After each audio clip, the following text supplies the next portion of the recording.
Salut à tous et bienvenue dans ce nouvel épisode du Poker en 10 minutes. Aujourd'hui, je voudrais développer sur un concept dont j'ai déjà beaucoup parlé sur la chaîne mais sans jamais le nommer, qui est un concept qu'on appelle l'équité.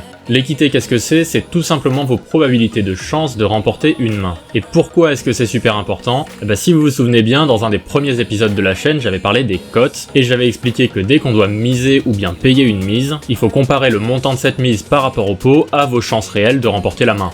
Donc votre équité. Il est donc super important d'être capable d'avoir une bonne estimation de son équité, autrement on risque de complètement se planter dans le montant de nos mises et dans le montant des mises qu'on est censé payer ou pas. Je vous donne plein d'exemples de tout ça après le générique.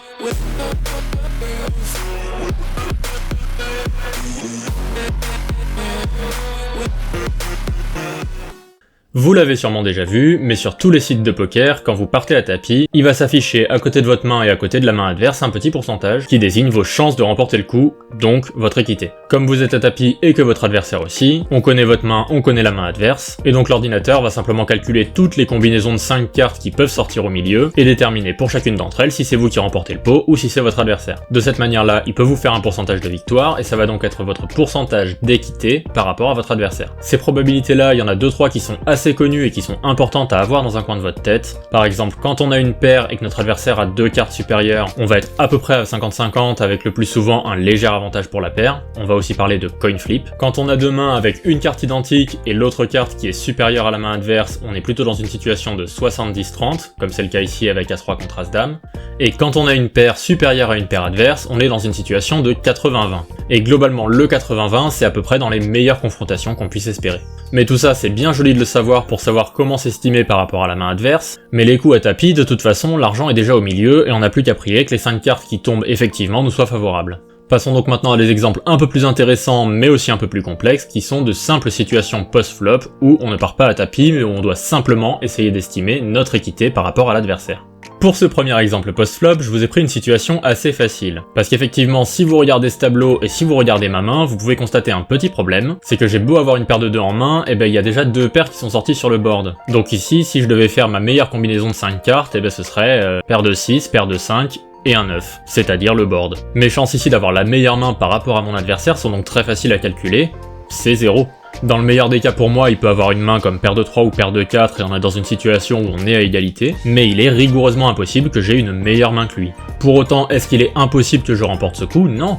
Parce que bien évidemment, il y a toujours 2 manières de remporter une main de poker. Soit d'avoir effectivement la meilleure main, soit de réussir à faire coucher son adversaire en bluffant. Et donc pour refléter ça, si je voulais calculer ma probabilité totale de remporter le coup, il faudrait que je prenne en compte 2 composantes. Tout d'abord ce qu'on va appeler la pot equity, c'est-à-dire ma probabilité d'avoir effectivement la meilleure main, mais également ma fold equity, c'est-à-dire ma probabilité de faire coucher mon adversaire. Ici je suis donc dans une situation où ma pot equity est de 0, et où si je veux quand même avoir un petit peu d'équité totale, il faut donc que j'utilise la fold equity. Ça correspond à quelque chose dont j'avais déjà parlé dans mon épisode sur le bluff, où j'avais expliqué qu'on préférait bluffer avec des mains faibles qu'avec des mains moyennes. Et bien en réalité ça correspond un petit peu à ça correspond à un calcul d'équité. C'est-à-dire qu'on va bluffer avec les mains qui ont très peu voire pas du tout de pot equity pour conserver une chance de remporter le pot, alors qu'il ne sera pas forcément nécessaire de bluffer avec les mains qui ont une petite chance de remporter le pot en étant la meilleure des 2 mains. Alors vous vous dites peut-être que si la formule de calcul de l'équité c'est une somme, alors il suffit de miser toutes les mains et on va faire augmenter notre équité totale puisqu'on disposera à la fois de pot equity mais aussi de fold equity. Et d'un point de vue purement mathématique, on aurait raison de dire ça. Et même si je force un peu le trait, la meilleure méthode pour maximiser notre équité à chaque main, ce serait de faire tapis à chaque main. Puisque de cette manière-là, on aurait toujours autant de pot equity, celle-là ne change pas, c'est toujours la même, et on maximiserait notre fold equity puisqu'on miserait une énorme somme à chaque main et que notre adversaire n'aurait pas très envie de nous payer. Mais vous vous rendez bien compte qu'évidemment faire tapis à chaque main n'est pas la stratégie optimale, et pour une raison bien simple, c'est que le but au poker ce n'est pas de trouver la meilleure stratégie pour gagner le plus grand nombre de mains, mais c'est plutôt de trouver la meilleure stratégie pour gagner le plus grand nombre de jetons, tout en risquant d'en perdre le minimum. Donc effectivement, une stratégie où on miserait avec n'importe quelle main ferait augmenter notre équité totale, mais en revanche elle ferait également augmenter notre probabilité de perdre des jetons de manière inutile, et ce ne serait donc pas du tout une stratégie optimale. C'est donc pour cette raison-là qu'on va continuer de bluffer les mains qui n'ont quasiment aucune chance d'être les meilleures à l'abattage, mais qu'avec les mains qui disposent déjà de pot equity, on n'a pas forcément besoin de prendre des risques supplémentaires pour aller rajouter de la fold equity par-dessus.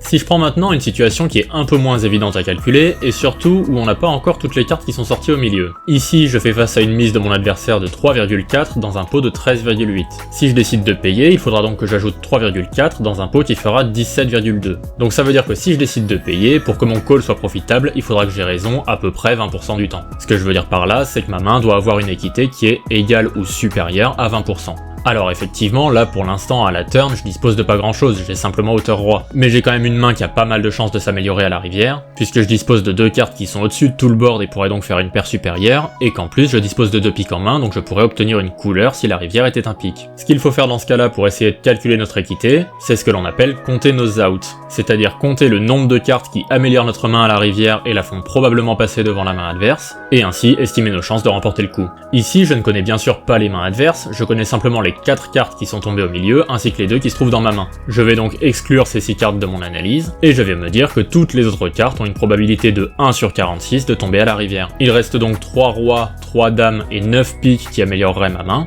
Je vais donc considérer que ma pot equity ici est de 15 sur 46. 15 sur 46 est donc largement supérieur à la cote que m'offre mon adversaire. J'ai donc un call qui est largement profitable, et ce avant même de prendre en compte ma fold equity, que je pourrais ajouter au calcul en bluffant sur la rivière si jamais la rivière ne me permet pas d'améliorer ma main. C'est donc de cette manière-là qu'on va utiliser nos calculs d'équité pour déterminer si oui ou non nous sommes censés payer une mise en fonction de nos outs.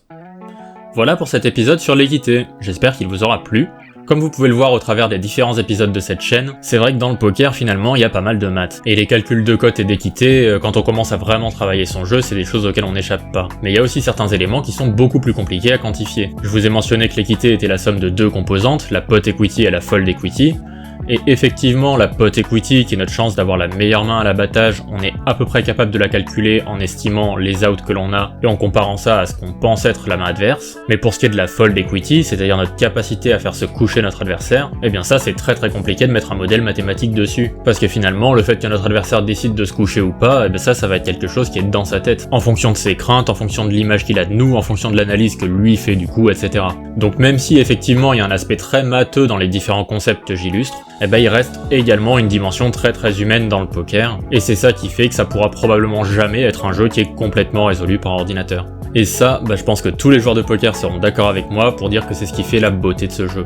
Sur ce, j'espère que ça vous a plu, j'espère que l'épisode a été clair malgré la complexité des concepts, et puis on se retrouve la semaine prochaine. Salut à tous!